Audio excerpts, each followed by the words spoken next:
پاکستان کی سیاست ایک مرتبہ پھر ایک ایسے نازک مرحلے میں داخل ہو چکی ہے جہاں احتجاجی سیاست، قومی سلامتی، حکومتی فیصلے اور انتخابی سرگرمیاں بیک وقت ملکی منظرنامے پر حاوی نظر آ رہی ہیں۔ ایک طرف پاکستان تحریک انصاف کی پارلیمانی پارٹی نے 5 اگست سے ریلیز عمران خان تحریک شروع کرنے کا اعلان کر دیا ہے، جس کے تحت ملک بھر میں احتجاجی سرگرمیوں کا آغاز کیا جائے گا۔ تاہم اس اعلان کے ساتھ ہی پارٹی کے اندر بھی اختلاف رائے کی جھلک دکھائی دی، جب علی محمد خان نے علی خان کی سیاسی طور پر متحرک ہونے پر تنقید کرتے ہوئے کہا کہ پاکستان تحریک انصاف میں موروثی سیاست کی کوئی گنجائش نہیں۔ اس بیان نے پی ٹی آئی کی داخلی سیاست پر بھی کئی سوالات کھڑے کر دیے ہیں۔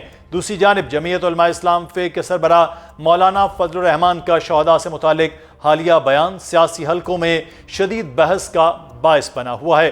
حکومتی شخصیات اور مختلف سیاسی جماعتوں کی جانب سے اس بیان پر سخت رد عمل سامنے آیا، جبکہ جے یو آئی ایف اے اپنے موقف پر قائم ہے۔ اسی دوران وفاقی حکومت کے ایوانوں میں بھی تبدیلیوں کی بازگشت سنائی دے رہی ہے۔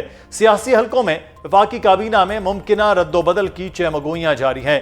اطلاعات ہیں کہ بعض وفاقی وزراء کی کارکردگی کا جائزہ لیا جا رہا ہے۔ اگرچہ حکومت کی جانب سے اس حوالے سے کوئی باضابطہ اعلان سامنے نہیں آیا، تاہم کابینہ میں ممکنہ تبدیلیوں کی خبریں سیاسی ماحول کو مزید گرم کر رہی ہیں۔ اس کے علاوہ گلگت بلتستان اسمبلی نے گزشتہ روز گلگت بلتستان کو عبوری صوبہ بنانے کی قرارداد بھی منظور کر لی ہے، جس کے بعد اس آئینی اور سیاسی معاملے پر بھی نئی بحث چھڑ گئی۔ دوسری جانب بلوچستان میں دہشت گردوں کے خلاف سیکیورٹی فورسز کا آپریشن شعبان پوری شدت سے جاری ہے۔ ریاستی اداروں کا کہنا ہے کہ دہشت گردی کے خاتمے تک کارروائیاں بلا تعطل جاری رہیں گی اور ملک دشمن عناصر کے خلاف کسی قسم کی نرمی نہیں برتی جائے گی۔ حالیہ کارروائیوں نے ایک بار پھر واضح کر دیا ہے کہ دہشت گردی کے خلاف جنگ اب بھی ریاست کی اولین ترجیحات میں شامل ہے۔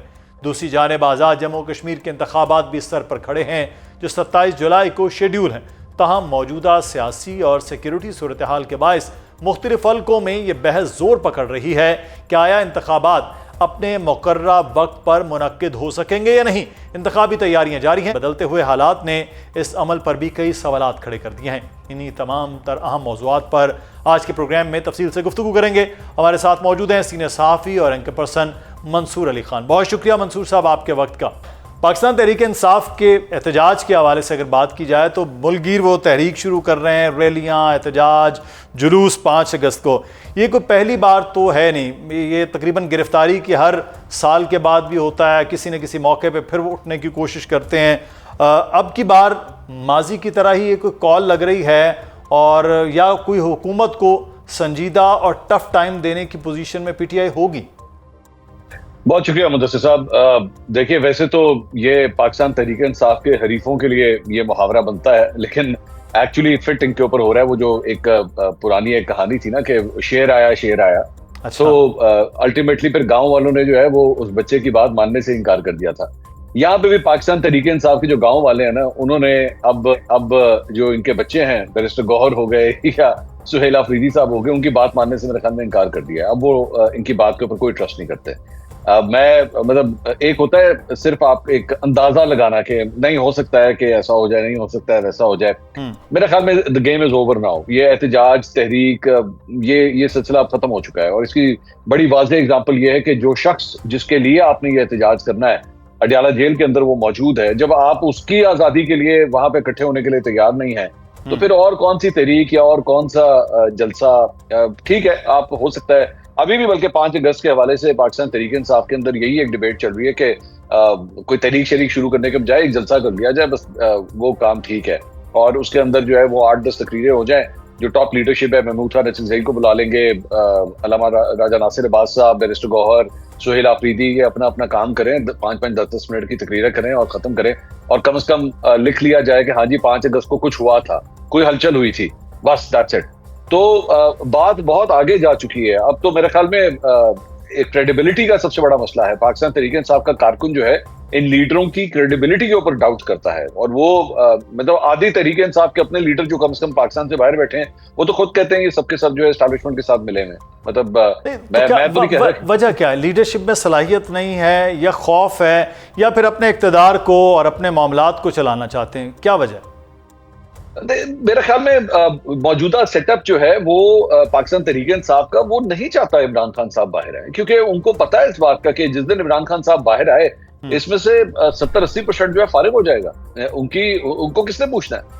آپ کے خیال چلے میں زیوم کر لیتے ہیں، آئیے زیوم کر لیتے ہیں کہ جناب کل عمران خان صاحب جیل سے باہر آ گئے، آپ کے خیال میں باہر آتے ساتھ ہی وہ اس کے بعد بیرسٹر گوہر کی کوئی پوزیشن رہے گی؟ آپ کے خیال میں سلمان اکرم راجہ کو اس کے بعد کوئی پوچھے گا؟ آپ کے خیال میں یہاں پہ شیخ وقاص اکرم ہو گئے یا مطلب you start naming them all of them، کون پوچھے گا ان سے؟ کوئی بھی نہیں پوچھے گا.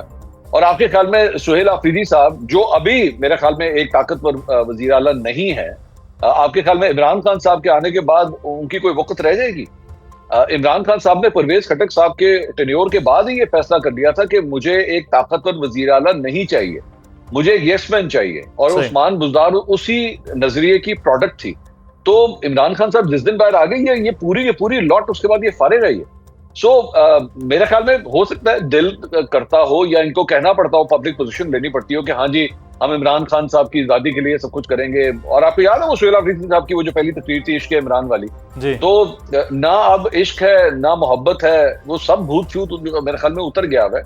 اور اب جو ہے ایک ریالٹی چیک مل گیا ہوا ہے کہ نہیں، اگر یہ جھنڈے والی گاڑی چاہیے، یہ ہیلی کاپٹر کی رائڈ چاہیے، تو اس کے بعد جو ہے آپ کو اپنے الفاظ کو چیک کر کے بولنا ہوگا. ورنہ تو آپ یاد کیجئے جو سہیل آفریدی صاحب کا پہلا مہینہ تھا وزارت اعلیٰ سنبھالنے کے بعد، اس وقت کے بیانات اور آج کا سہیل آفریدی دو مختلف افراد نظر آتے ہیں. بالکل. اچھا، لیکن منصور صاحب یہ پھر وجہ بھی ہو سکتی ہے کہ یہ کوئی ایسی مومنٹ ہونا شروع ہوتی ہے، کوئی امپیکٹ اگر کریٹ ہو سکتا ہے، اس سے پہلے ایک رفٹ آ جاتی ہے.